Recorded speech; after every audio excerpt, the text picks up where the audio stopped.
Maligayang buwan ng wikang pambansa po sa Pampalay National High School.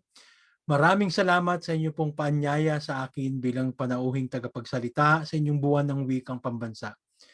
Maraming salamat kay Ginang Maria Clarissa Miranda, Ginang Eloisa Orpelia, at Ginang Wilma M. Aquino sa inyo pong paanyaya. Maraming salamat din po kay Ginang Amelia Sardenya na siya din pong aming managing director at kayo din sa lahat ng mga admins ng kultura by Riverboy Studios Academy of Professional and Continuing Education at sa lahat ng bumubuo ng Sapang Palay National High School.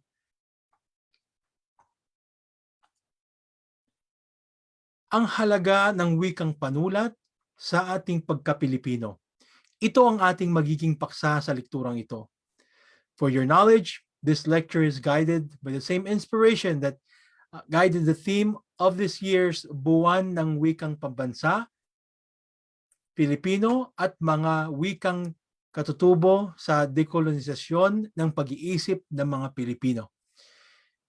It was ironic that this lecture was created prior to the creation of the theme, but fitted the theme so well that I could only think of it as a work of a divine intervention.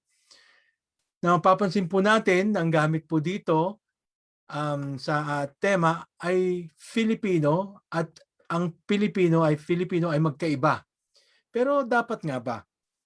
Diba? I also would like to give a disclaimer po that as early as now, I want to apologize on my usage of both English and Tagalog as my medium of delivery of this lecture for a couple of reasons. My L1 or my mother tongue is Ilocano and my L2 is English. And my L3 is, of course, is already yung Filipino po because yun po yung nahuli kong natutunan. But mainly because also many of our sources or our materials that I've used in this lecture are written in either English or Spanish. So that's also another problem po. Now, if we can convince the Department of Education and CHED to have all our history books and research materials written in Tagalog, then maybe we can deliver our lectures in Tagalog. Let's first look at the lecture outcome. Hello po. I hope you could see me there in the screen. Bakit mahalaga ang pagkakakilanlan? Okay. Ano ang problema sa kasalukuyan? Ang ating sulat bilang simbolo ng pagkakakilanlan, ang kapangyarihan ng simbolo, baybayin noon, ngayon at sa hinaharap. At kung magkakaroon po tayo ng oras, ay magkakaroon tayo ng baybayin workshop na tinatawag namin sa kultura na sulawikain or sulat wikain.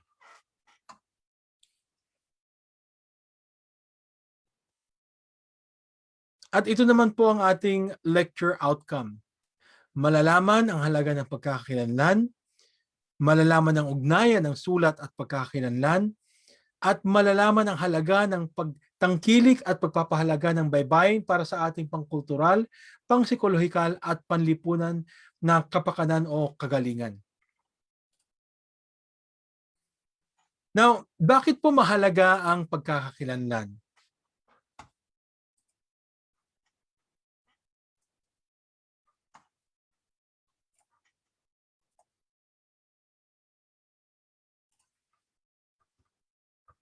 In August 12, 1998, on page 9 of New Straits Times, nagkaroon po ng definasyon, meron pong Greek dictionary na dinefine nila ang Filipina as made. Ngayon, this is the one of secondary source materials that we have stating, let's look closer. Definition as made is, well, definition of Filipina as made is correct. Manila Tuesday, a Greek dictionary's definition of Filipina as a maid is linguistically accurate, even if it hurts, Philippine Education Minister Andrew Gonzales said. So this is a reaction, seems like an article reaction of Philippine Education Minister Andrew Gonzales on a Greek dictionary defining Filipina as made. Now, ano ba to? Tama ba o mali? Right? Because, of course, it hurts. But is there truthfulness to this? Well, just a little backstory on this definition. In Greece during that time, there were a lot of Filipinas who were made. But should that be reason enough to define Filipina as a maid, right? It's most likely because they know little about us Filipinos, and they lack knowledge of what a Filipina can do, right? And there's now not to downplay or to na maliitin ang gawa ng mga maid or mga domestic helpers sa Pilipinas, pero ang mga sa Greece, pero aside from a domestic helper, marami rin tayong mga iba't ibang Filipina who are in different fields, right? Now, with this definition that they have, of course, it's not a good way to represent the Filipinas or the Filipinos in general.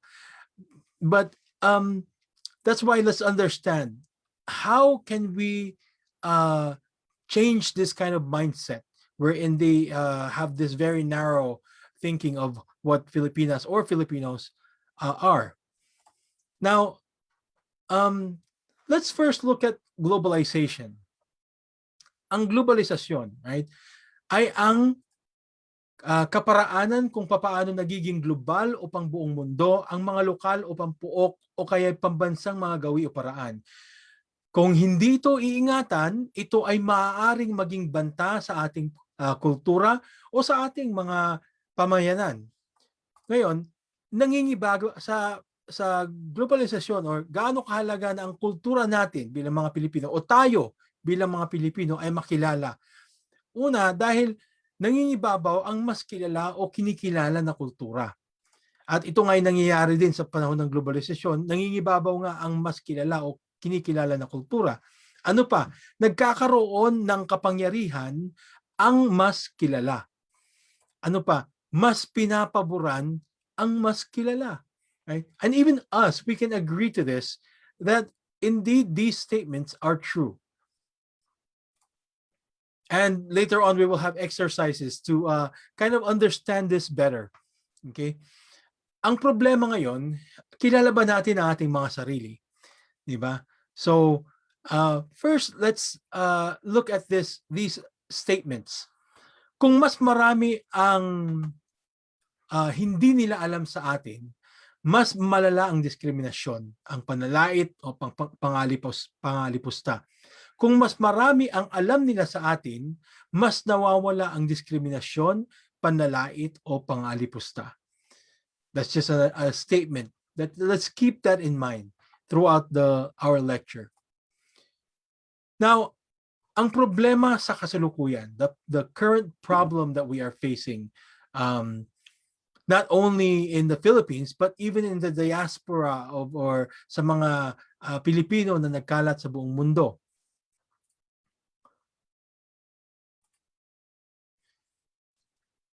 So there's this problem of having this unclear cultural identity, okay, and this dilemma on cultural identity. An example of this, okay.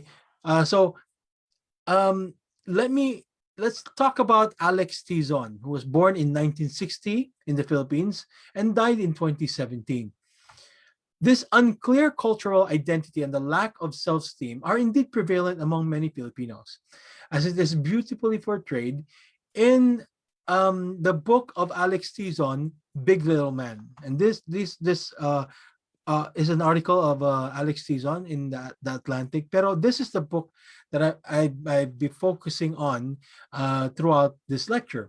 So this book, Big Little Man, In Search of My Asian Self, is a book written by Alex Tizon. It's his own memoir or his personal biography.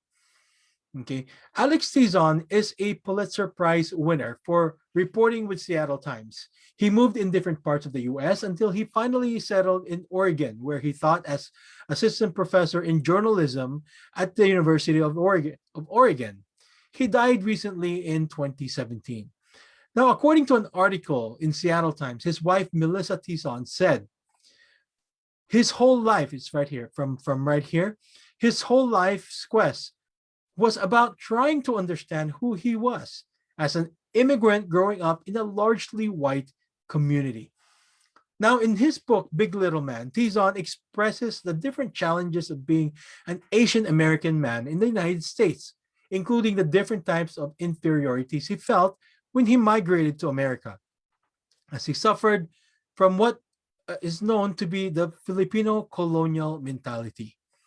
Now, a Filipino colonial mentality is or the colonial mentality in general, is the internalized attitude of ethnic or cultural inferiority felt by Filipinos as a result of colonization.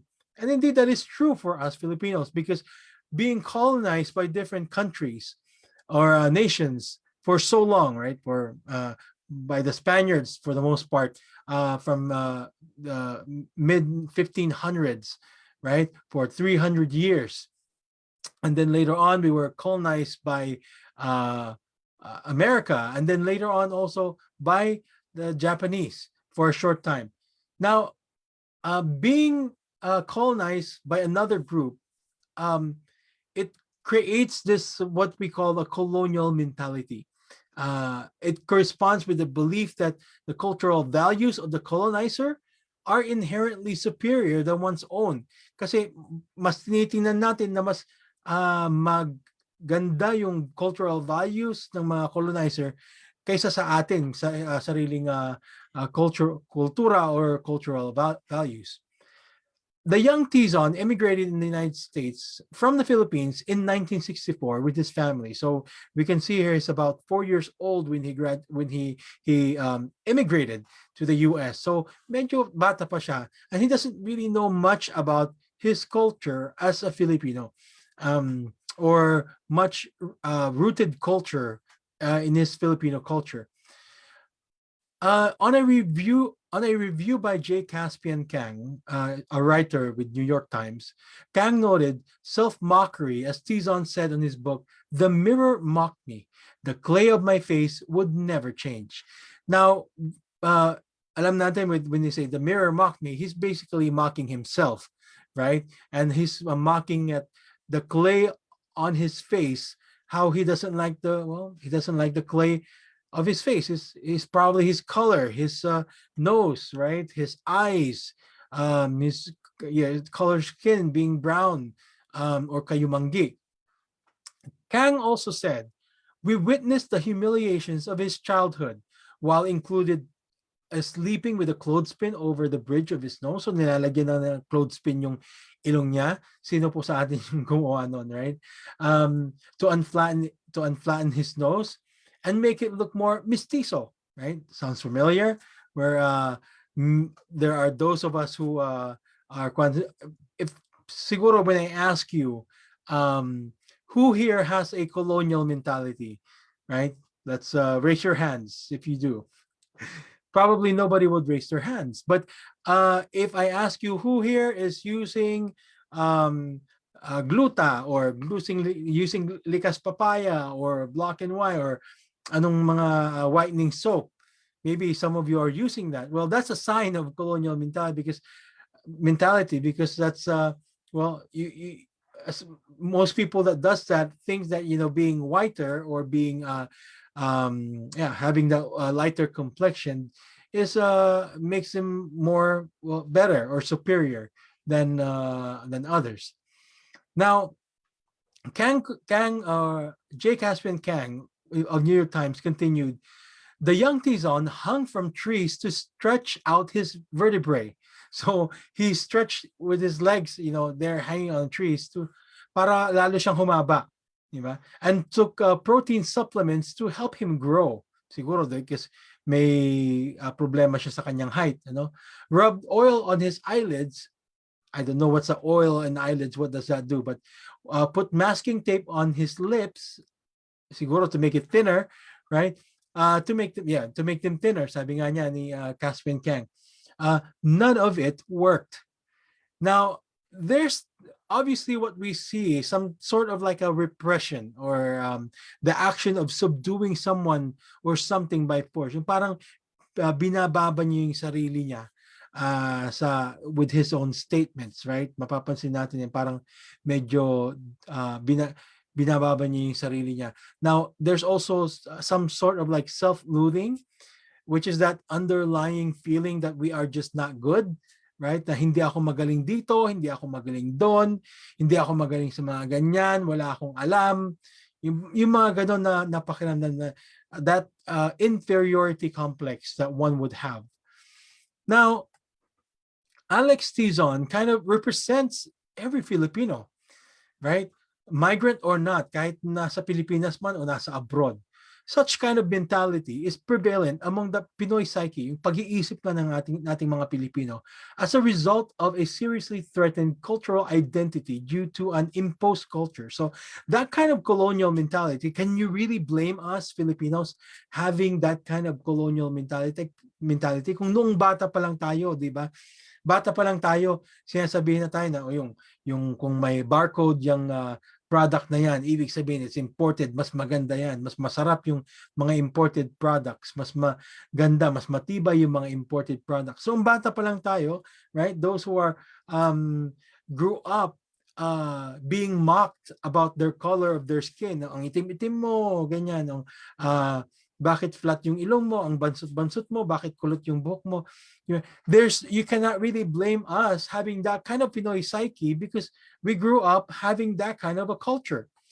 Now, the problem is we may be slowly losing the different cultural identities that we have, in as much as, we are also losing this battle of a colonial mentality. Right? So dapat nating ingatan na we don't lose our cultural values. Okay? For example, being resilient, right? Being matulungin, being matapang, right? Being mabait, having that family-oriented culture, right? Yung pagmamahal sa pamilya, pagmamahal sa magulang, pagmamahal sa mga anak, pagmamahal sa mga kamag-anak. See, those things, we might lose that if we are going to continue to have the reference culture or other cultures or the more superior cultures influence us. For example, with the family-oriented culture that we have, here in the U.S., the parents are being sent, kunwari, kung matatanda na sila, they will send them to a nursing home because wala nang mag-aalaga sa kanila. Well, is that something new? That, ibang tao yung mga nag-aalaga sa mga magulang dito? No, actually, because kahit yung mga anak, ibang tao rin yung nag-aalaga. Meaning like, yung mga bata, when parents from here in the US, when parents go to work, they would bring their children to childcare. So they think that that's normal. That, bringing them to others for them to take care of, for others to take care of their family is normal. So paglaki ng mga bata na lumaki dun sa mga childcare, akala din nila it's normal din na dalhin yung mga anak, yung mga magulang dun sa mga nursing home, right? So that becomes normalized. But the thing is, with us Filipinos, if you notice, we don't have, I don't know if there is already in the Philippines, but we don't have a nursing home. Or most of the families, because of the close-knit relationship we have with our family, our parents are there with us, okay, in our family. Now, in relation to like, some more being friendly, di ba? Yung harana, uso pa ba ang harana ngayon? Pagiging masayahin, yung mga different cultures that we have, the food culture, yung pamamanhikan, ganyan. In relation to this, a notable aspect of cultural identity that seems to have been lost among the people is the use of Baybayin. Okay? Baybayin is a written language that was used by pre-Hispanic people, the natives, yung ating mga ninuno. But as the Spaniards colonized the Philippines, the written languages of the natives were slowly replaced by the Latin alphabet, or was Romanized, representing the spoken words.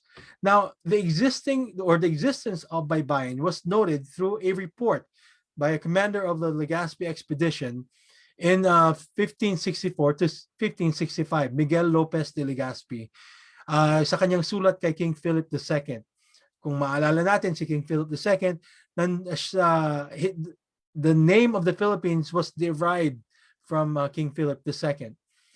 Now, in addition to that, there's also Antonio de Morga, which is a Spanish lawyer, historian, a high-ranking colonial officer, who noted on his book, Sucesos de las Islas Filipinas, how the natives read and write well with their language. And that is this, the Baybayin. But whatever happened? Diba? Ano nangyari? Anyways, this threat on our cultural identity in the age of globalization becomes even stronger, or becomes even more problematic, right? Because of the increasing technological advancement, migration, globalization, socialization, right? One can't help but imagine the great threat these are to many cultural identities, as dominant cultures, right? Yung mga nangingibabaw na mga kultura become the reference culture, o yung mga tinitingnan o nakikita na kultura. Tulad sa Facebook, for example. And yung mga nakikita niyo doon na mga kultura, usually cultures on the Western culture, right? So those kind of cultures become the reference culture due to social and economic reasons.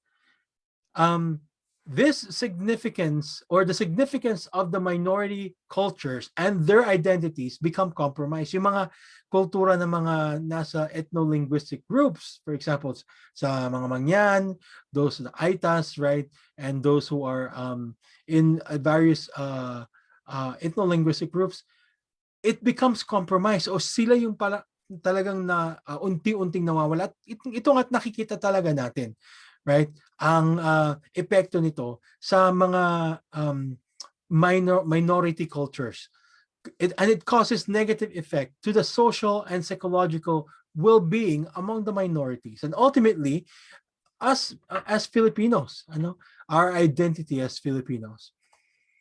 Now, in a research conducted by E. Osborne and D.M. Taylor, they agree the importance, or they argue the importance of cultural identity as an available reference group and comparative mechanism for an individual to build his or her personality or personal identity and experience positive self-esteem and well-being.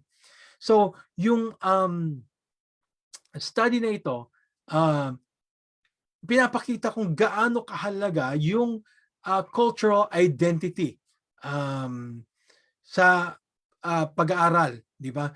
In social context, this research is also supported by research done by 2013 by Basu, which states that group identity and sense of integration into the society can be used as one's productivity and capability. So yung pagkakaroon ng group identity, or sense of integration sa society, or yung pagiging malapit, di ba, sa mga tao, it produces a more productive and group of people. For example, totoo nga naman, right? Kung mas kilala mo yung mga taong katrabaho mo, at saka mas nakakausap mo sila, alam mo yung kultura nila, alam mo yung mga gawin nila, mas nagiging productive ka, right? You become more productive as a worker. So that's what Basu had found in his research. Now, for Mustafa Kok, mentioned in his introduction of his 2006 article, the concept of identity turns out to be more problematic and complex than ever before. So, yung cultural identity, this concept of cultural identity actually is Actually, siya, sabi niya, it becomes problematic. Diba? Mas malaki yung problema kaysa sa alam natin. Let's see here. How true is that? In a study conducted by Kim et al. In 2014 among the Mexican immigrants, their findings suggest that as Mexican immigrants experience acculturative stress, their self-esteem was negatively affected. So pag nakaka-experience ng acculturative stress ang mga Meksikano sa US, yung self-esteem nila naapektuhan. Okay? At hindi maganda yung epekto doon sa kanilang self-esteem. Decreasing their psychological well-being, nababawasan yung kanilang well-being sa kanilang pag-iisip.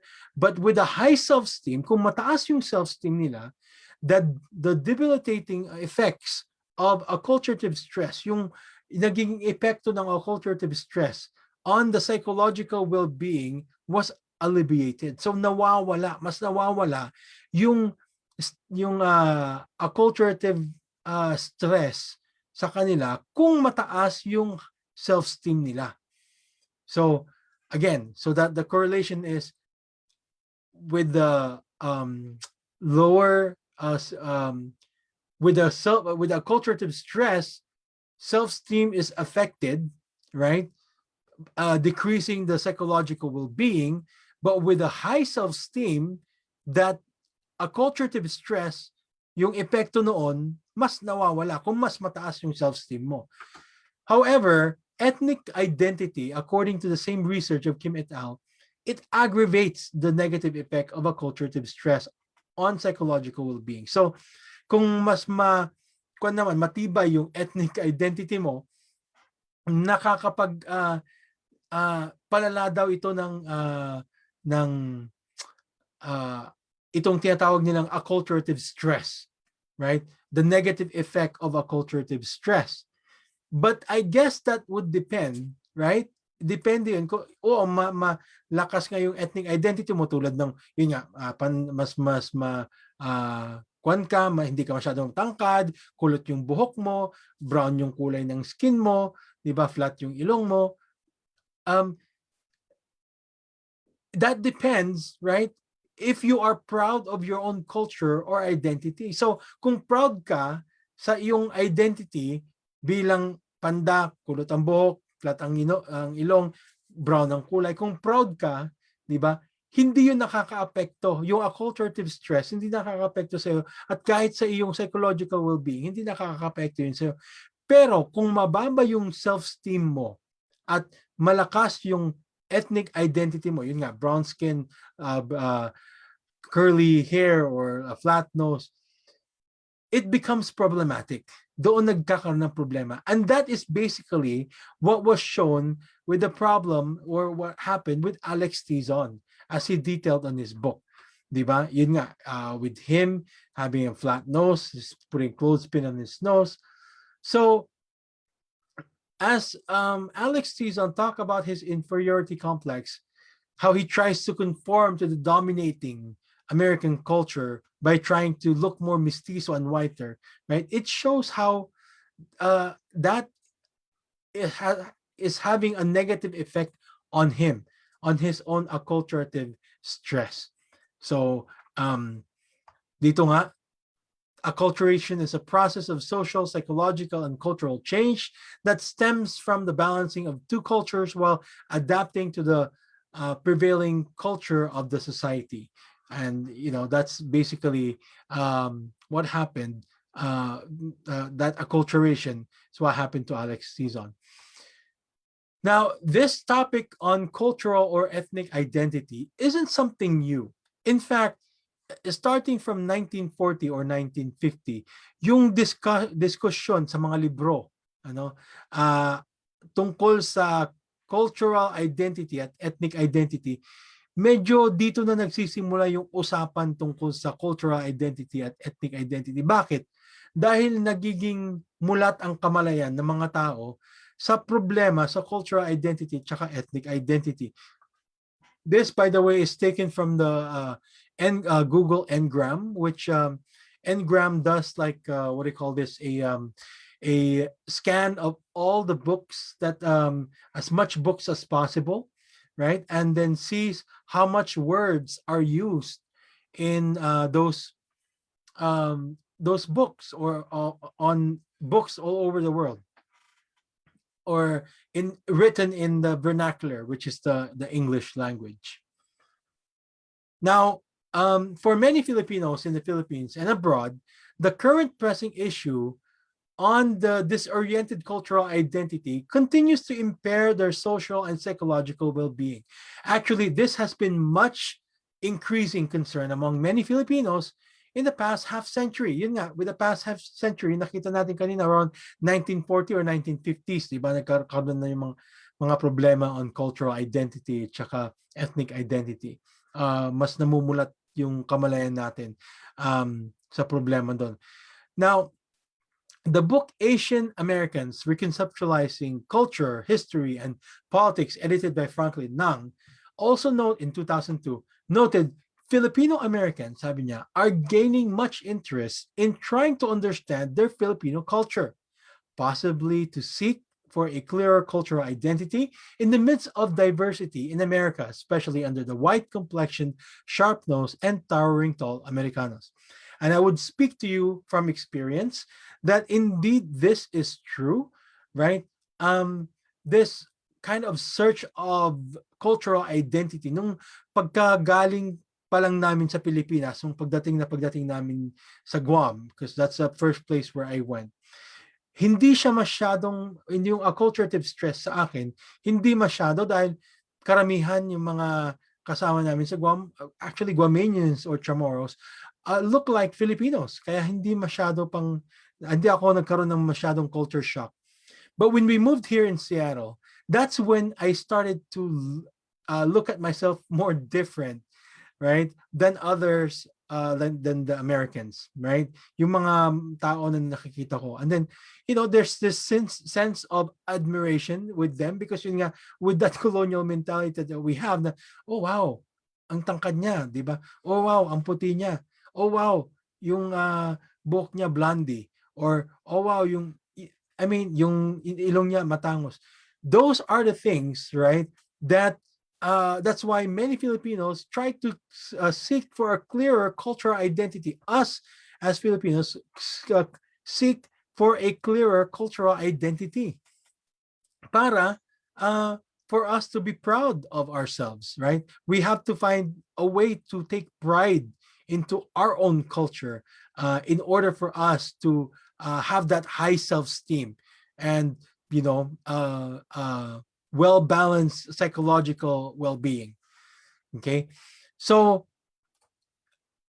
how important is it for one to have a clear cultural identity? Now, a recent study suggests that having a clear cultural identity, let me just go back kasi naiwan ko po yung kwan. I went too ahead. Okay, having a clear cultural identity is important for one's personal identity, right? Self-esteem and well-being. So, mahalaga yung clear cultural identity para sa ating personal identity, para sa ating pampersonal na identidad, sa ating self-esteem, and sa ating well-being. Sabi ng research ni E. Osborne and D.M. Taylor. And indeed, ito ngang research na ito yung naging parang simulain ng aking research kung bakit ko inaral ang Baybayin, the role of a written language in the cultural identity and social psychological well-being of Filipinos, for me to seek for a clearer cultural and social psychological cultural clarity and social psychological well-being. Now, on top of that, of course, having this clear cultural identity, we have to have a well-balanced, clear cultural identity for the sake of, for example, being together or living together in harmony with our family, right? With our community and with those in our nation. Because kung magkaiba yung kultura natin sa ating pamilya mismo, right, that becomes a problem. Having a different cultural identity amongst those in your community also, that would be a problem, right? Especially if there's all these misunderstanding that's going on. So in the most recent study, and this is the result of my research naman, the role of a written language in the cultural identity and social psychological well-being of Filipinos, I have found out that Baybayin, right, the Philippine writing system provides, okay, a cultural or national visual identity or symbol of the Filipino people. Simbolo natin itong bilang mga Pilipino. Okay? By it's a unifying factor that offers a sense of communal pride, belongingness, and social connection among various communities of Filipinos in the Philippines and abroad. And lastly, a sort of emotional expression and psychological upliftment to people. And this is from my research. This research was conducted doing interviews of various advocates, mga advocates ng Baybayin. So, kailangan inalam ko who would be more credible to talk about the role of Baybayin, right? So for me, it would be those who are advocating for it through different ways, like art, right? Through the government, through their various works, right? Or to those who know background on Baybayin. So those are the people that I interviewed. At ito nga po yung naging resulta, okay, ng research na iyon. Now, let's now look at how our current status on our cultural identity, right? On our current status in our cultural identity. Are we more proud now of our flat nose? Are we more proud of our short stature, right? Are we now proud of our kayumangi color? Are we truly proud of speaking our own language, right? Even those in the ethno-linguistic groups. Proud ba tayo na nagsasalita tayo ng ating sariling wika? Okay. Baka naman tayo pa yung nangbubuli sa ating mga kaibigan o sa ating mga kamag-anak, sa mga magulang, baka tayo pa nabubuli sa ating mga anak, right? Ang itim-itim mo or pandak ka, bakit ka pango, mga ganon, right? We might be the ones that are bullying our loved ones. Sasabihin natin na, masasabi ba natin na pinagmamalaki natin ang ating minanang yaman mula sa ating mga ninuno, ngunit nangingibabaw naman ang pagtuturo natin ng ibang kaugalian sa ating mga anak, right? So, of course, we have to examine ourselves because sometimes we become unaware that we have that colonial mentality in the back of our head, at mas nangingibabaw na yung colonial mentality sa atin compared to us embracing our own culture. Now, ang ating sulat bilang simbolo ng ating pagkakakilanlan. Let's have magkaroon tayo sa short exercise, okay? Let's have a little exercise on symbols. Okay? Symbols as a form of identity. Kung ikaw, for example, ay pumunta sa isang lugar na wala kang kakilala, wala kang alam sa lugar na yon, bago ka sa lugar na yon, at gutom na gutom ka, saan ka kakain? Where would you eat?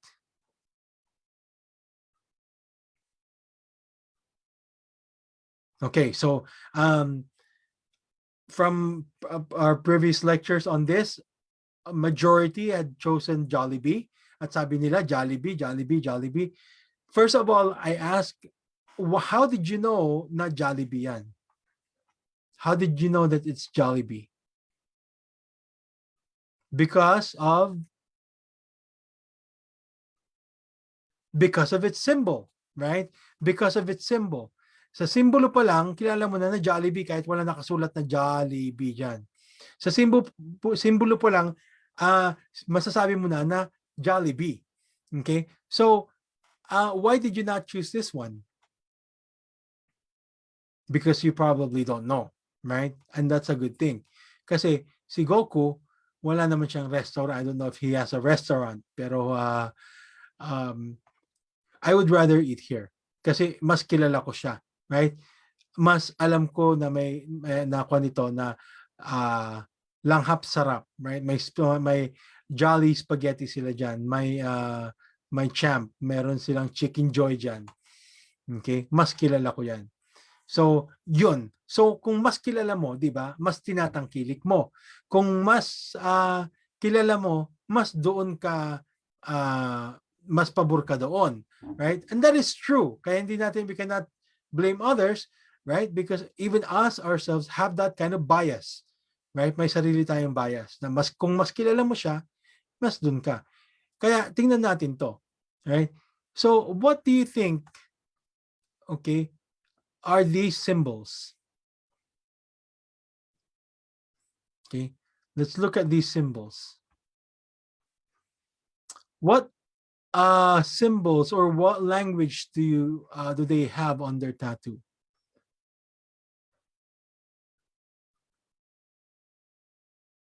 Okay, so siguro you would by this time or you would recognize Japanese writing systems right here. There are Koreans, Chinese. I think they're sa tingin ninyo, for example, let's look at them like, for example, mga managers.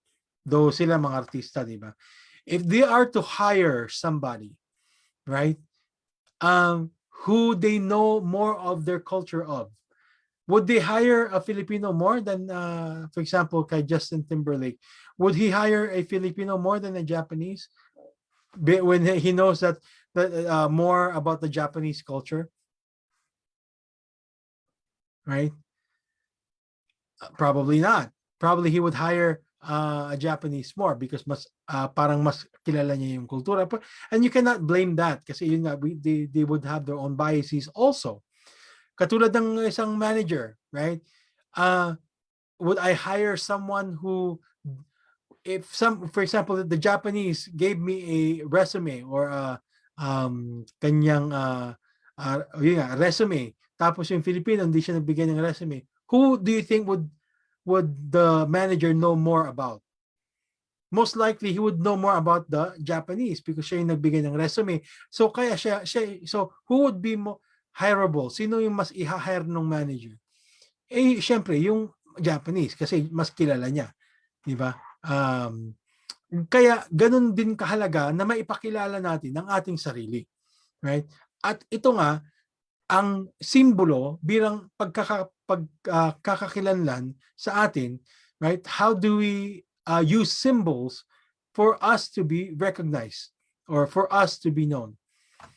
Okay, let's play. Okay, let's play. This does not have, again, any words, right? Or any writing system, but they are just symbols. But symbols and writing systems are actually they're almost similar in some sense, but these are symbols. What is this?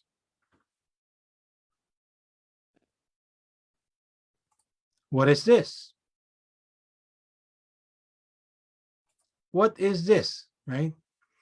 So by this time, siguro, many of you are very much an expert of these symbols. Okay? Ito.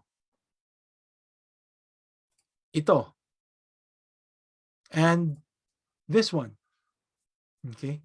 Of course, you know that, right? So these are symbols. Wala dyan nakasulat kung alin yan. Alam na, dito wala nakasulat na ABS-CBN pero alam natin na ABS-CBN yan. Ito, McDonald's. Ito, KFC. Ito, Globe. Ito, Philippine National Bank. Ito, Jollibee. Right? Alam ba ninyo na ito, right, ay simbolo din? Simbolo ng ano?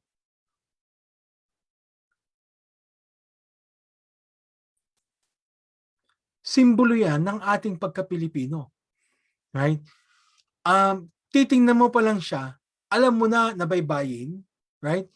Ang Baybayin ay sulat ng mga Pilipino.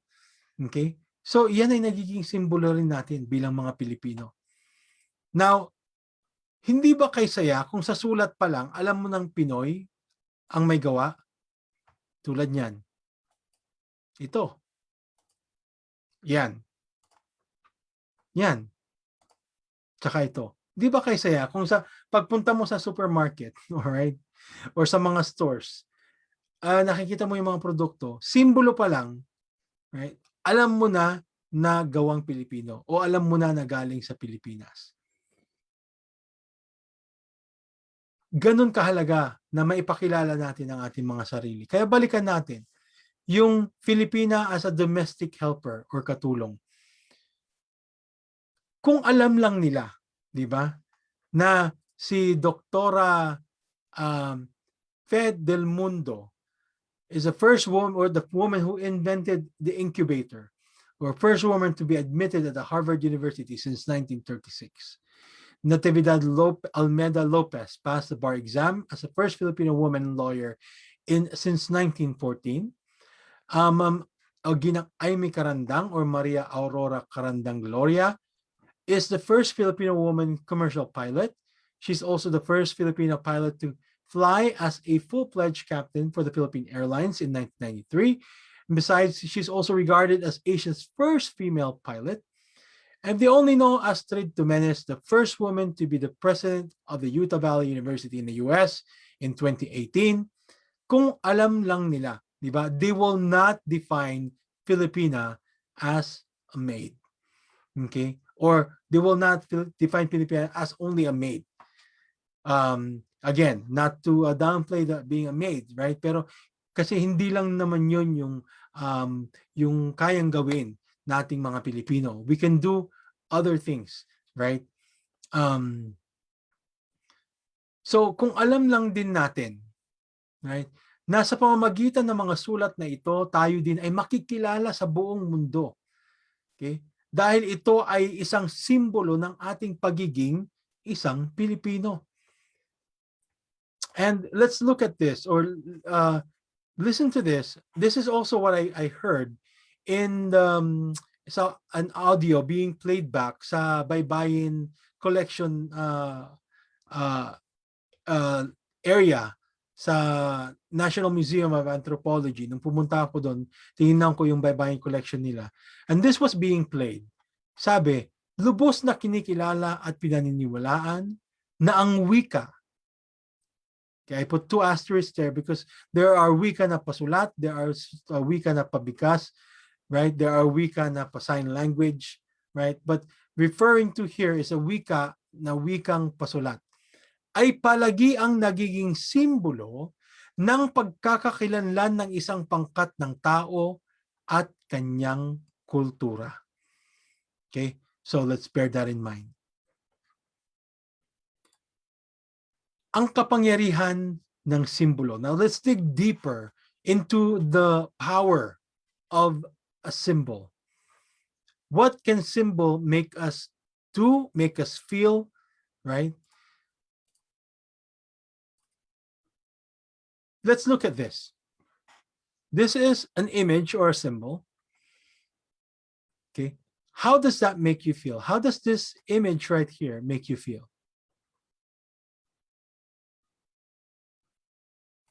How about this? How does this image make you feel?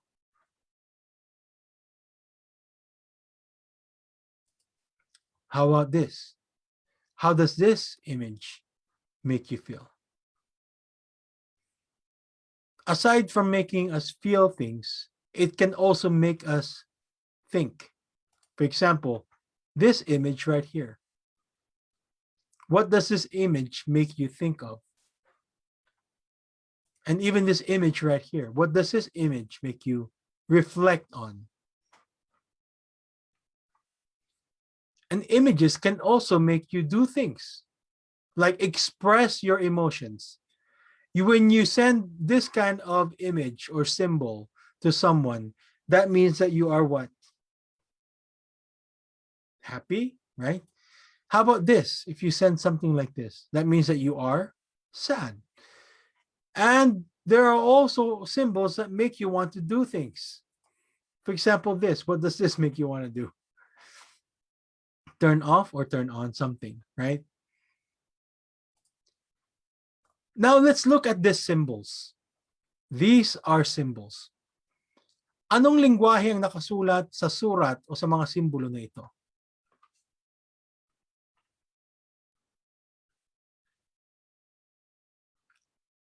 And for those who recognize this writing system, bakit mo nasabi na ang simbolong yan ay, yun nga, kung ano man yung guess mo? Baybayin ba yan? Okay, so to those who doesn't know, right, these symbols are represents the Mangyan language. Okay, and this is the Surat Hanunoo Mangyan. Okay, it's not Baybayin, it's a Surat Hanunoo. Okay, but ito pa lang makikita mo, pero ang nakasulat dyan ay Tagalog. Ang hindi magmahal sa kaniyang salita, mahigit sa hayop at malansang isda. Okay? So I played a trick on you there kasi ang simbolo ng mga ito dapat ang sinusulat niya ay yung Mangyan. Pero sa simbolo pa lang, dito pa lang sa simbolo, right? Sa mga nakakilala, alam na nila na ito ay surat Mangyan, right? So sa simbolo pa lang, right? Makikilala mo na ang pangkat ng tao. Makikilala mo na ang kultura ng isang tao. Isang grupo ng tao sa simbolo pa lang, kahit hindi man language. So that's the same thing that's the same effect of the Roman alphabet. So sa Roman alphabet, right, it represents supposed to be mga English language or European languages, right? But now, instead of it representing European languages only, it now also represents the Tagalog language. Okay? So, paano tayo makikilala doon? Right? Paano makikilala yung simbolo natin bilang mga Pilipino? Right? Where did our symbol go? Where did our symbol as Filipinos go? Okay? So, yun nga, sa simbolo pa lang, right? Ito nga, sa simbolo pa lang, makikilala mo na yung pangkat ng tao. Now, so these right here are different languages, right? These are writing systems. Okay, pero this one's actually just a trick. This is a Ilocano written in some sort of like parang Kawi script font, but you can still read it. So suruan tayo ti agsurat nga nasayaat tasurat ti biag ti sao. Right? That's in Ilocano. But this is Baybayin, this is Hanunoo, Surat Hanunoo Mangyan, and this is Surat Tagbanwa. Okay. According to William Smalley, in his book Mother of Writing: The Origin of and Development of the Hmong Messianic Script, Southeast Asians has a prevailing point of view that each varying language should have its corresponding writing system. So, bawat lingwahe. Now, ilan bang lingwahe natin sa Pilipinas? Around 170 siguro, di ba? Around 170. So, according to this observation of William Smalley sa mga Southeast Asians, na bawat lingwahe daw, di ba, ay dapat mayroong sariling corresponding writing system. Do you agree with that? That every language in the Philippines should have its corresponding writing system? If your answer is yes, then that's good, because it promotes the different identities of the different ethno-linguistic groups. It adds to the identity of those different ethno-linguistic groups. If you also said no, I guess because probably you're thinking na baka nagkakahiwa-hiwalay, or it creates a division.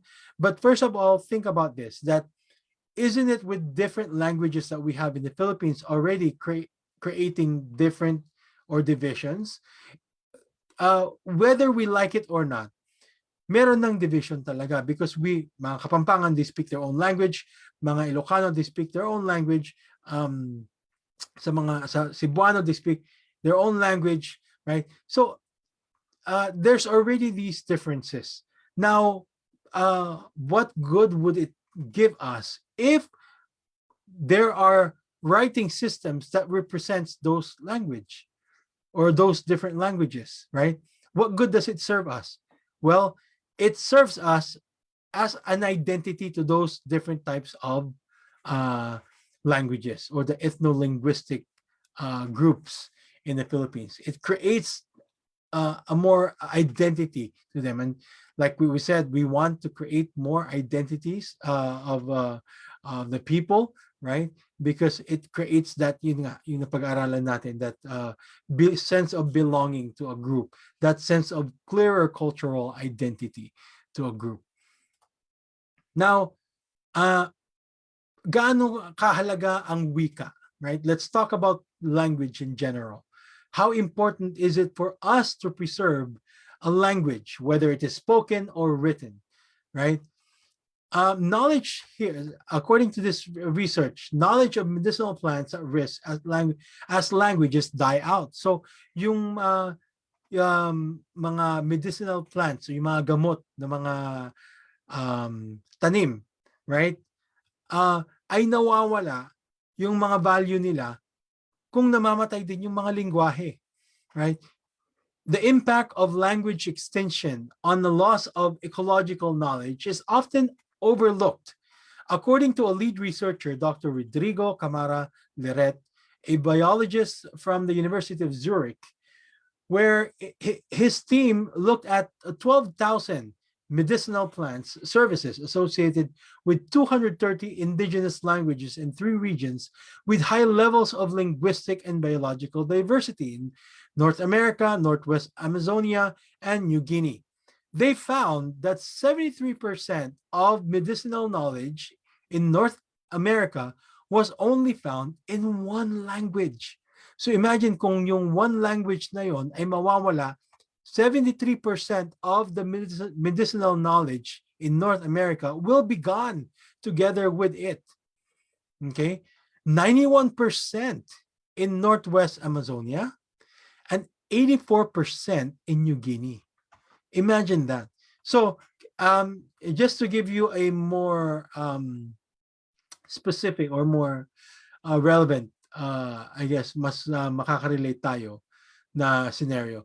Could you imagine kung yung wikang English, right? How much research materials are in English? How much books are in English? How much recipes in cooking is in English, right? Kung lahat ng mga yon or ng lengguwahe ng English ay nawala, right? At wala nang makakapagsalita ng English o makakaunawa ng salitang English, gaano kalaki ang mawawala na knowledge, right, sa buong mundo if those are, it disappears. Okay? So if the languages become extinct, the medicinal expertise associated with them probably would go extinct also, right? Ito nga, even to the more current times, right? Na contemporary times, nangyayari sa pandemya ngayon. Hindi natin alam, baka meron yung mga lengguwahe because we have around 7,000 languages in the world and they're slowly dying. Okay, yung mga language na yon. Unti-unti na silang nawawala. Hindi natin alam yung mga baka yung kamamatay na lengguwahe or the language that just disappeared already had cure for COVID, right? Pero dahil namatay na yung huling speaker ng language na yon, how will we ever find out of the cure, right? At baka yung mga ito, these languages that are about to die, right? For example, here in North America, if that one language would die, baka meron na silang cure for cold, right? Yung simpleng sipon, diba? Simpleng sipon na walang cure, baka yung mga nasa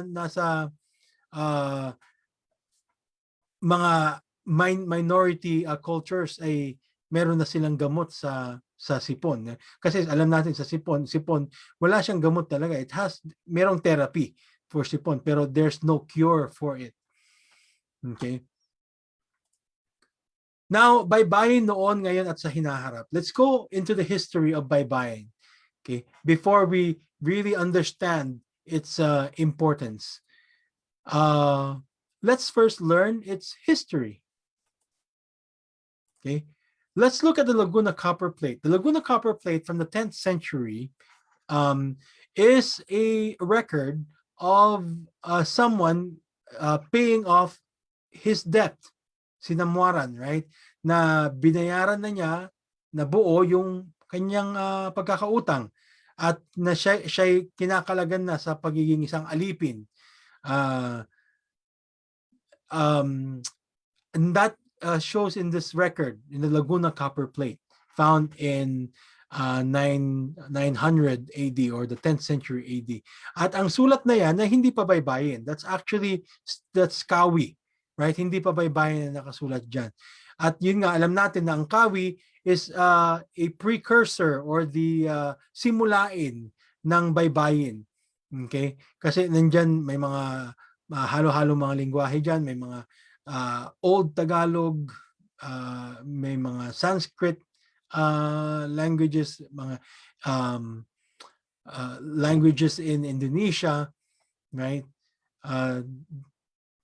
From Java, right? That are there, or Javanese language. Now, this one right here is the Butuan Ivory Seal. Okay, the Butuan Ivory Seal right here is meron na siyang baybayin. Meron na siyang ba at saka wa. Nandito nga yung bawa, okay, na symbol. And this was found around the 10th to the 13th century AD. Okay. Bawa according to Antun Posma and De Casperis, both scholars of also the Laguna copper plate, they said that bawa means but one, right? Bu, right? Wa, buwa. So this could probably have a tuldok sa baba, bu, and then wa, right? Bu, one. So we drop the ta and we drop the na. Okay, so bu, wa. Okay. And this is the metal Butuan paleograph from around the 14th to 15th century. Okay.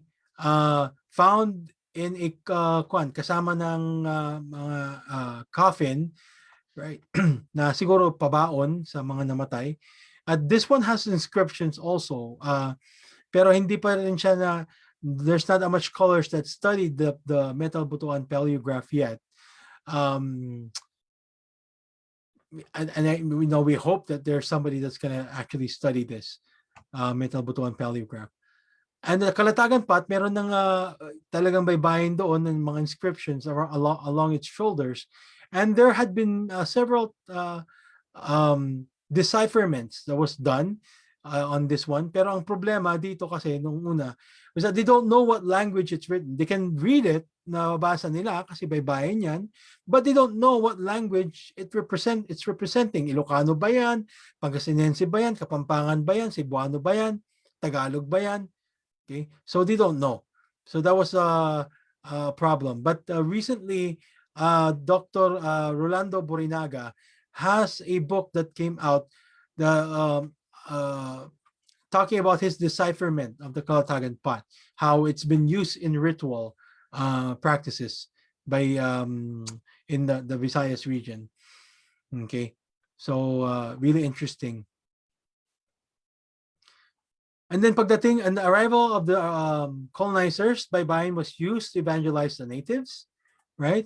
Ito nga, with the 1953 Doctrina Cristiana in Lengua Española y Tagala by Juan de Plasencia in 1593, when they tried to evangelize the Filipinos, they used the this Doctrina Christiana with their language, with their spoken and written language, written in Roman alphabet, and the language is written in, or the language that it's representing is the Spanish.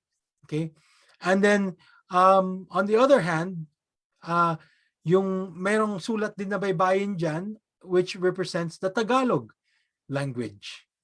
Okay, so dito nakasulat yung mga and this was said to be the first book printed in the Philippines. In 1613, we can see here some land deeds, right, or transfers, land transfers. It's written in Baybayin. Okay. And in 1621, this is a very significant Doctrina Christiana also, because in this Doctrina Christiana, when the Spaniards were expanding Christianity among the various ethno-linguistic groups among the natives, for example, yun nga, mga Ilocano, they created the Doctrina Christiana, which instead of Tagalog naman, yung Baybayin, it represents the Ilocano language. Okay, and this was done by Francisco Lopez in 1621. In addition to that, they added the Cruz Virama. Nandito na yung Cruz Virama o yung pamatay katinig or pamatay patinig. Okay, they've already added the Cruz Virama here, or the vowel killer, tawag na nila, para madagdagan nila ng for the word to end with a vowel. Okay, and this is also one step into modernizing the Baybayin writing system. Okay, and yun nga, to make our lecture a little bit more exciting too, these right here are the Monreal stones, okay, found in Masbate. I put it here kasi according to studies, it has an ex-virama. Meron na siyang ex-virama. So kung dito in-introduce ang ex-virama, obviously it's somewhere around here. Okay, na nagawa. And but I don't know. When I looked at these stones, nakikita ko talaga may Cruz Virama nga talaga siya. So it's more likely that was created after the introduction of the Cruz Virama by Francisco Lopez in 1621. So further, our land deeds. Again, these land deeds were, by the way, can be found at the University of Santo Tomas archive. Okay, written in Baybayin. William Henry Scott noted in his book Pre-Hispanic Source Materials, published in 1984, how Baybayin continued to be used in poems in Batangas. Further, he noted how it's still used in Mindoro. Okay. And yun nga, makikita na lang siya in around these around 1800s sa mga signatures, sa mga kasal siguro, or mga kasulatan, right? Instead na ito lahat nakasulat sa Baybayin, may signature din dyan, signature na lang yung Baybayin na ginagamit nila, right? Because most are already written in what? In Roman alphabet. Pero dito, yun nga, an example of the signature is Luna's own signature sa kanyang boceto, or his design of the spolarium. Nakalagay dyan, Bu-la, right? Bu-la, meaning parang na being eliminated, right? Bulan. Bulan, by the way, is an Ilocano word for luna, or for moon. Okay? And here is the Panitik Silangan, a publication containing Baybayin. Okay, so there's an attempt, obviously here, to kind of also revive Baybayin through Panitikan. Now, in 1604, Pedro Quirino, a Spanish priest and historian who served as a Jesuit missionary in the Philippines, noted that the islanders are so given to reading and writing that there's hardly a man, and much less a woman, who does not read and write in the letter of the islands of Manila. What happened? Di ba? Ano nangyari? Yung sinasabi ni Pedro Quirino dito na ang mga islanders are so given to reading and writing, sabi niya, that there's hardly a man and much less a woman who does not read and write in the letter of the island of Manila. Okay? Ano nangyari? Noon ay bihasa ang mga ninuno natin sa pagsusulat at pagbasa ng baybayin. Pero ngayon halos hindi na natin mabasa. O ilan na lang yung mga nakakabasa at nakakasulat ng baybayin. Okay. What happened? In 1609, Antonio de Morga also noted, throughout the island, so hindi lang sa Maynila, throughout the island, sabi ni Antonio Morga, throughout the islands, the natives write very well using their letters. All the natives, women as well as men, write in this language, and there are very few who do not write well and correctly. Okay? At ito nga, I'll show you a video. There was a documentary. Ano nang kalagayan ng baybayin ngayon? Let's look at how kalagayan ng baybayin ngayon sa kalagayan ng surat Ano Mangyan. How it's slowly disappearing also. By the way, this is Ate Eping Mayot. I've met her when I went to Mindoro. Ate Eping is a teacher who tries to preserve the Surat Ano Mangyan script that many are already beginning to forget. At ito nga, yung paraan ng pagsulat ay it's noted on the Boxer Codex from 1590. Tema ng, kunyari, alam kong dadaan mamaya yung boyfriend ko. Kapag mayroong punong kawayan dito na buhay, magsulat ako ng konting message. Pag dumaan yung boyfriend ko, pag nabasa niya, alam na niya na ako ang may sulat niya. See, they write it in simple messages, right?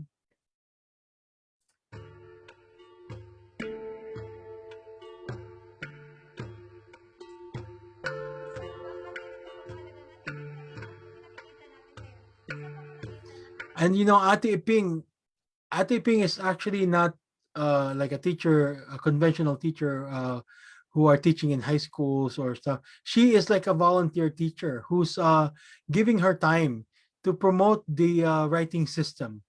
Okay, Ate Iping. So she's really a very admirable teacher kasi she devotes her time trying to preserve what's left of the Surat Ano Mangyan.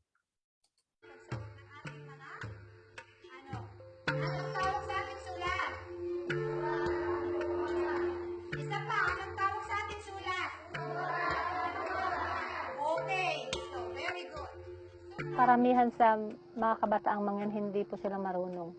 So that's a sad part, dahil unti-unti na rin nawawala ang Surat Ano Mangyan. Dahil nga walang time na rin yung magulang na magturo sa mga bata. Busy sila lagi sa pangangainin, paghahanap buhay.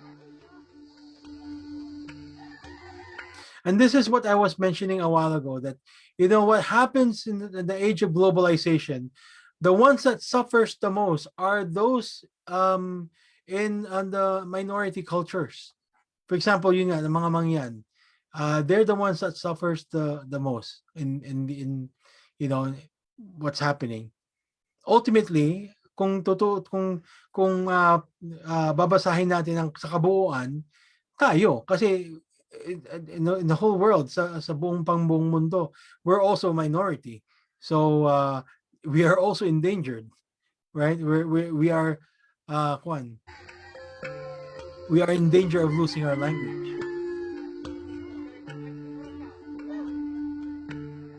Kung hindi po ito mai-preserve, ano pa ang magiging kasaysayan ng Ano Mangyan? Yun nga, kung hindi ito ma-preserve, ano pa ang magiging kasaysayan ng mga Ano Mangyan? And the same thing with the Baybayin language system. Kung hindi natin mai-preserve ito, ano nang kasaysayan nating mga Pilipino?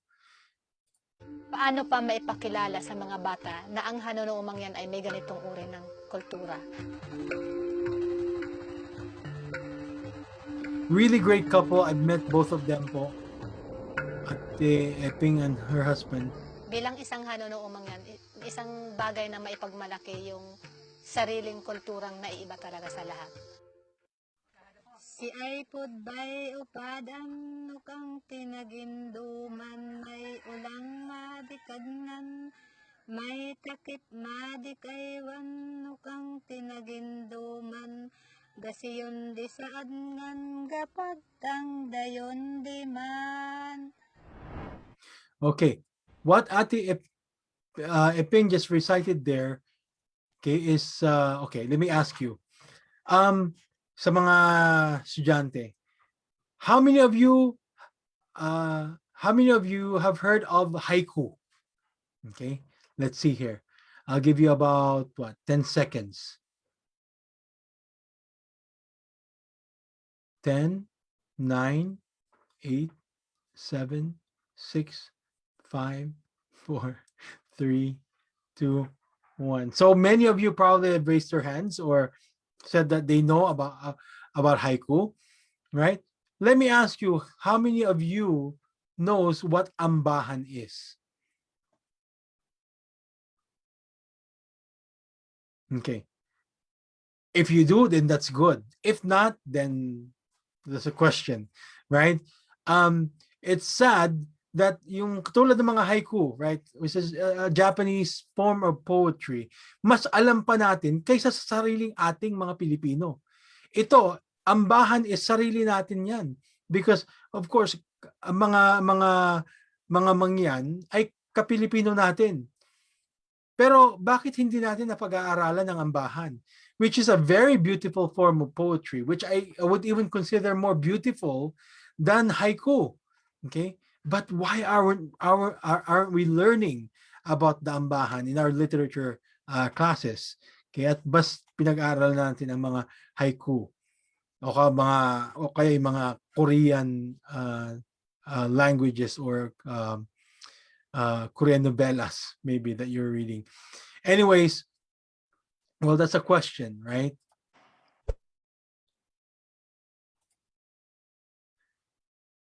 So bagamat sa ngayon ay nagagamit pa rin ang baybayin sa pamamagitan ng mga likha, salamat kay Flip One na graffiti artist na ginagamit niya ang baybayin sa kanyang mga obra. Okay? Salamat kay Taipan na isang calligraphy artist na ginagamit din niya ang baybayin sa kanyang mga likha, mga obra. At salamat din dahil nagagamit pa rin ang baybayin naman sa ating mga pera, bagamat hindi natin siguro napapansin na ngayon, mas pinapansin natin kung ano yung value ng pera, 50 pesos, kung 100 ba yan o 1,000, di ba? Pero hindi natin napapansin yung may baybayin din sa ating pera. Salamat din sa mga pasaporte natin at nandun din yung baybayin. Salamat din sa mga naglikha ng 13 kasi hanggang ngayon, this is a new, by the way, how many of you have heard of 13, the TV series or Netflix series? Okay. Yan o, mababasa niyan, mga nakakabasa ng baybayin. Ika-anim na anak. Okay. So, salamat at sa pamamagitan ng mga ganito, patuloy na nabubuhay ang baybayin, right? The baybayin continue to survive. Pero nakakalungkot na ang baybayin ngayon, di ba? Sa mga museo ay para na lang siyang mga alaala na binabalik-balikan. Okay? Ang noon ay buhay na sulat. Buhay na sulat ng ating mga ninuno ay para na lang isang alaala. Yun nga, alang-alang binabalik-balikan sa isang museo. Para baka siyang, yun nga, parang when I explained it to those I've taught this lecture before, na it seems like it's just like kung parang graveyard sa museo na nandun na, babalikan na lang natin para alalahanin. Pero yun nga, hahayaan ba natin ganun na lang kung meron naman tayong magagawa? Ano nga ba magagawa natin? Di ba? Well, alalahanin natin na ang baybayin ay hindi lamang parang isang banga na pagkatapos nating mahukay muli ay hindi na natin siya gagamitin o ayaw na natin gamitin para hindi siya tuluyang masira. For artifacts such as clay pots, right? Clothings, jars, okay? You wouldn't want to use, or you wouldn't want it to serve its functional purpose anymore to prevent it from breaking or being destroyed. You don't want, ito ba, ito ba sa itong kalatagan pot ba, gagamitin mo pa ba yan sa, kunwari pagluluto sana, magluluto ka ba ng adobo, magluluto ka ba ng sinaing pa dyan, di ba? Yun nga, hindi pa natin alam kung ito ay ginamit siya na parang burial ng ating mga ninuno. We are all aware that baybayin, right, can still serve its function in our society. How? Ano bang purpose ng writing system? Okay? What's the purpose of a writing system? A writing system, its purpose is for it to communicate, right? Let us remember that Baybayin is a writing system, a very functional writing system that needs to, well, very functional, but bagamat mayroong pa ring konting adjustment na kailangan para makaabot siya sa klase ng lingwahe na klase ng Filipino o Tagalog na ginagamit natin ngayon. Okay? Baka kailangan nating i-adjust ng konti, pero siguro kailangan ng commission ng wikang commission ng wika para i-standardize pa ang baybayin. What can we do? Di ba, anong magagawa natin? Well, we can create signages sa ating mga rooms, di ba? Pangalanan Malvar, Bonifacio, Rizal, di ba? Pangalan ng mga rooms natin or mga sections, di ba? We could name it Baybayin or have your students write their name in Baybayin. Yung mga isasubmit nila sa inyong mga homework nila or yung mga isasubmit nila sa inyong test papers nila na isusulat lang nila yung baybayin. Siyempre, hindi naman siguro yung buong test nila. Baka naman pagsulatin nyo sila ng essay na baybayin. Wag muna. Di ba? Pero kahit yung pangalan lang muna. Yung pangalan nila, di ba? Sasubmit nila sa'yo. Siguro, bilang teacher, that would also be good for you kasi at least nare-review mo yung baybayin mo while you're while you're teaching your students. Okay? We could use baybayin in our road signs. We could use it in buildings, right? Katulad ng ginawa nga sa Lagos Nilad with the baybayin writing systems that are there. I mean, those are the things that we can do to start, right? To start having our younger generations aware of the baybayin writing system. Hopefully, sila yung magiging bihasa talaga. Ang problema po niyan, nakakalungkot nga, para sa iba, ginagamit na lang itong parang isang disenyo o arte. Na kahit mali-mali po ang gamit nila, as long as it's being used for its artistic or design purpose, okay na. Mas nakakatulong ba yon nung ginagawang mga ganun ng mga nagpo-promote kuno ng baybayin? Ginagamit nila na mali-mali naman? Mas nakakatulong ba yun yung nakakasira? Well, that's some questions that we have to answer. Okay? Or they have to answer, or we'll see what the answer is. Pero of course, alam natin it doesn't help. It doesn't help. Gagamitin mo na lang din siya, right? Gamitin mo na siya for its functional purpose, right? Gamitin mo na siyang tama. So ano nga bang hinaharap ng baybayin? For me, I will not be able to answer that. Because what I did in my research was only to find out bakit, right? Bakit natin kailangan pag-aralan ng baybayin? Bakit nito kailangan sa panahon ngayon? Bakit natin ito kailangan sa panahon ng globalisasyon? Right? Nasa atin po kasi 'yon kung tatangkilikin natin at palalaganapin para sa ating kinabukasan at kinabukasan ng ating mga anak at sa ating bayan. Okay? Ating dinggin ang alingaw-ngaw na mga katagang binitiwan ng isa sa tunay na dakilang bayani sa ating na ating hinahangaan na si Dr. Jose Rizal. Sabi niya, ang kabataan ang pag-asa ng bayan. Bakit po ito nasabi ni Rizal? Okay? Bakit po ito nasabi ni Rizal? Sa inyo po bilang guro, bilang mga mag-aral, ano po ang ibig sabihin ng mga katagang ito sa inyo? Okay? Ang kabataan ng pag-asa ng bayan. Ano po ito kay Dr. Jose Rizal? Ano po ito para sa kanya? Let's read to basahin natin ang isang tula na laging iniuugnay sa kanya. Sulat man ito ni Rizal o hindi, may tuturing kong isang tunay na dakila ang nagsulat sa aking mga kabata. Let me read the poem. Sa aking mga kabata. Kapag ka ang bayay sadyang umiibig, sa kanyang salitang kaloob ng langit, sanlang kalayaan nasa ring masapit, katulad ng ibon nasa himpapawid. Pagkat ang salita'y isang kahatulan sa bayan, sa nayot mga kaharian, at ang isang tao'y katulad, kabagay, ng alinmang likha noong kalayaan.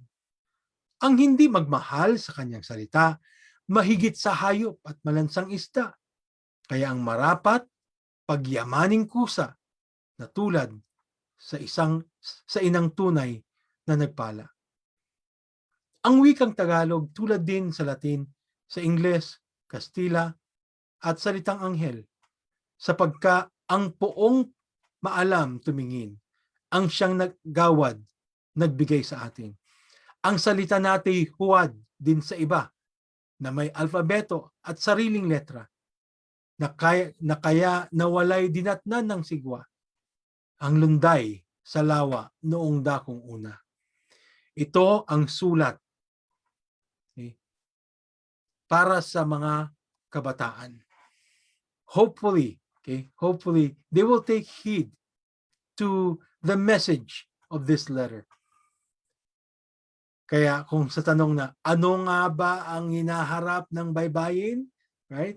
Nakasalalay yan sa atin. Lalong-lalo na sa mga kabataan.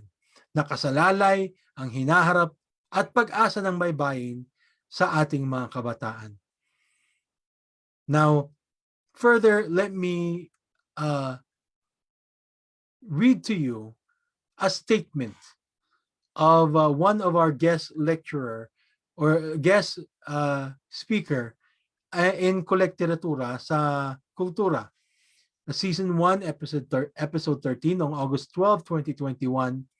This Kolektiratura entitled Leaving Home to Come Home by Dr. Lenny M. Strobel. So she said, sa kanyang libro na Coming Full Circle, Tagalog o Filipino yung unang lingwahe na ginamit niya. And then further, she said, I begin this narrative in my native tongue because I want to celebrate the language of my people, the language that was taken from me under colonization. In the cutting of my tongue, I was rendered mute.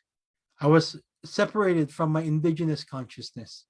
I forgot how to think for myself. I forgot how we had epics, our myths, and stories of our ancients. I forgot that once upon a time, I was from a people that knew many deep, wonderful, and mysterious things. I forgot that once upon a time, we were brave. We had martyrs, heroes, heroines, who raised their voices and swords against the Spaniards and the Americans. Dito pa lang mararamdaman po natin how deep of understanding we should have for our language. And also, I would like to quote another one of our guest lecturer in Kolektiratura, Season 1, Episode 6, June 12, 2021, The Akianon Language and Literature by Professor Melcher Kichon, who said, lingid sa kaalaman ng nakararami. Ito nga yung problema na sa F at saka P sa Pilipino. And Professor Kichon shed to me, he shed light to my understanding of this. Lingid sa kaalaman ng nakararami, ang F ay likas na katutubong letra natin sa Pilipinas. Makikita ang letrang F sa salitang Ifugao na isang pangkat etniko ng bansa. Ibig sabihin, ang F ay hindi banyaga o hiram na letra. Hindi rin maaaring paghiwalayin ang tao sa wika at sabihing Pilipino para sa tao at Filipino naman para sa wika. Sapagkat, ito po pay attention carefully to this one, ang wika at tao ay parehong bumubuo ng iisang kultura. Okay? Let me repeat that. Ang wika at tao ay parehong bumubuo ng iisang kultura. Okay? So I hope that you understood our lecture. Okay?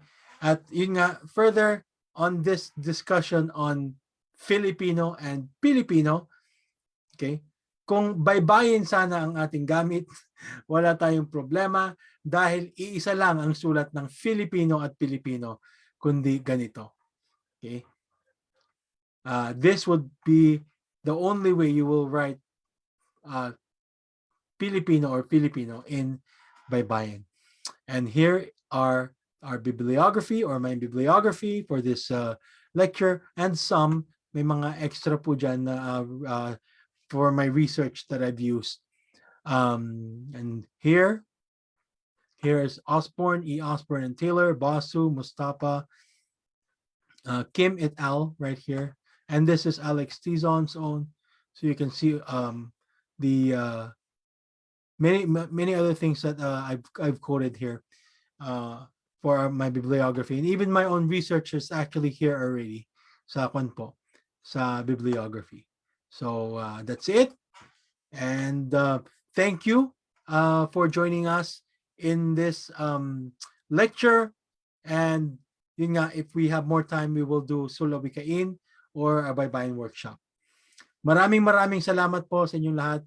Muli, maligayang buwan ng wikang pambansa sa Pangpalay National High School. Thank you po sa inyong lahat.